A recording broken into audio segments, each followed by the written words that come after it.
what's your relationship to just like, I don't know what the right phrase or term is, ideation or idea generation, coming up with ideas that, you then have a sort of a pool of contenders to act upon, whether you write a poem or write a screenplay or go out and take photographs.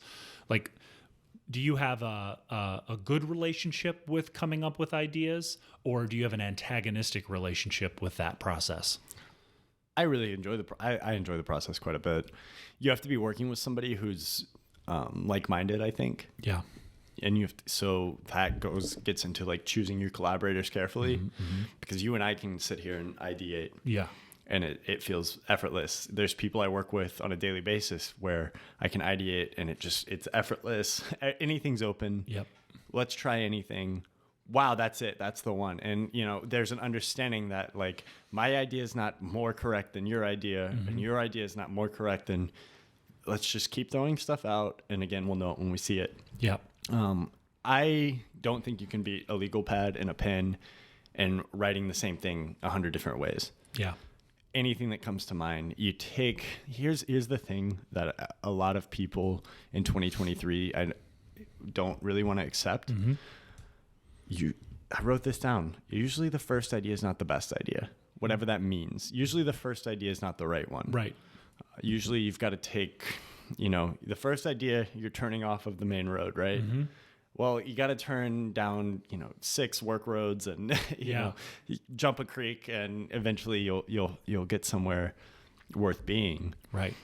But it just takes time. Ideation just takes time. And writing just takes time, and everybody wants stuff quick and snappy these days, and you just got to be willing to take time.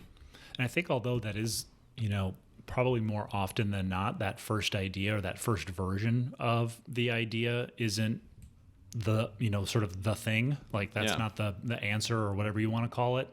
And I really liked in Rick Rubin's book where he talked about sometimes you do go back to the original thing. Yeah. Like you've tried all these different Sometimes things. you nail, but there's no way of knowing. And this isn't the execution necessarily. It's just fleshing out the idea to figure out how to execute it, right? So maybe you try, like with Rick Rubin, it's music, obviously, you try some effects on the guitar, or, you're trying different things, but then all of a sudden you're like, you know what, the idea that we had the first time, like that was it. We hit on it. And I think, again, that goes back to openness, surrender, all of that stuff, that you're not like, well, the first idea is never the right one. It's never like, if you have that kind of binary thinking in that process, I think you're really doing yourself a disservice. Well, and I just want to put a caveat, because you just inspired something like, you got an idea? You've got to be willing, because sometimes you'll get to an idea and you'll flesh something out and you'll get close, and like some collaborators have also come on board and agreed.